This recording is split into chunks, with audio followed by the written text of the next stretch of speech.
بسم الله الحمد لله والصلاة والسلام على رسول الله وعلى آله وصحبه ومن والاه رب اشرح لي صدري ويسر لي أمري واحلل عقدة من لساني يفقهوا قولي. Et j'ai envie de vous raconter une super belle histoire qui a été racontée par un de nos savants contemporains. Wallahi al-azim, qu'elle est très émouvante. C'est l'histoire d'un homme qui a dit à sa femme: et si on allait manger dans un restaurant? Elle lui répondit: non, je te propose plutôt d'aller le demander à une autre femme. Moi, je ne mange pas au resto avec toi, va manger au resto avec une autre femme. Il s'étonna, il lui dit: je t'invite à manger et tu me dis de sortir avec une autre femme? Mais comment ça? Je ne suis pas de ce genre d'homme. Et quelle femme tu parles? Et de quelle femme tu parles? Elle dit: ta mère. Imagine la scène. Ta mère, je renonce aujourd'hui à ton invitation pour que tu invites ta mère. Ça fait longtemps que tu ne l'as pas invitée à manger ou à se promener, sors donc avec ta maman. Il lui a dit qu'Allah te récompense. Et il a tout de suite appelé sa mère et lui a dit: maman, prépare-toi, je vais venir te chercher en voiture et on ira manger et se promener ensemble. Sa mère ne l'a même pas cru. Sa mère ne l'a pas cru. Elle lui a dit: c'est vrai? Il lui dit: oui, par Allah. Viens aujourd'hui, on va manger ensemble. Entre nous, billah alaykum. Qui d'entre vous parmi les frères mariés a déjà fait ça avec sa mère? Et effectivement, ils allèrent ensemble au restaurant. Et la mère s'est remplie d'amour, de joie et de bonheur. Pour elle, c'était un beau rêve. Peu lui importe la nourriture ou l'endroit où elle était, c'est-à-dire même manger par terre ou sur le trottoir ou dans la rue, le plus important, c'est qu'elle était avec son fils et que son fils était bienfaisant envers elle.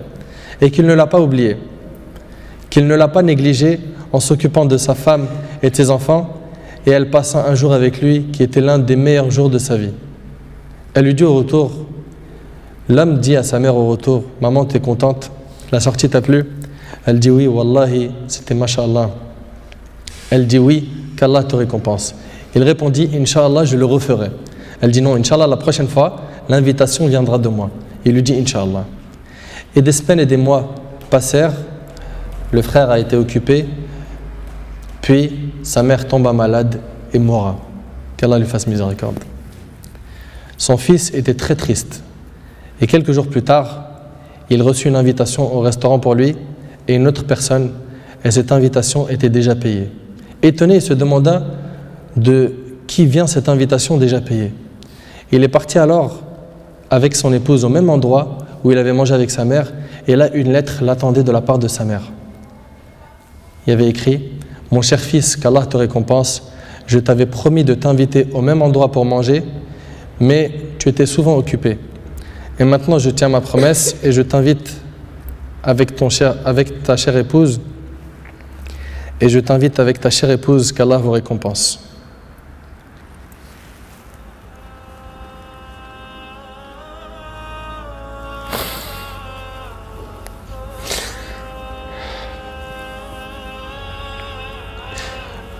Wallahi mes frères, la valeur de la mère, elle est très sacrée.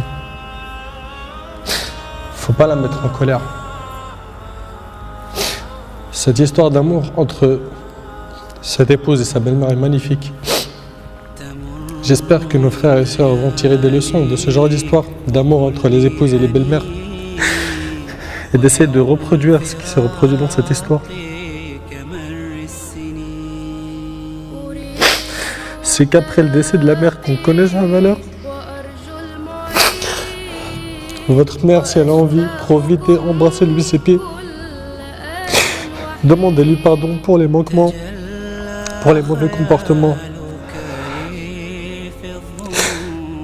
Vous récolterez le succès, Inch'Allah.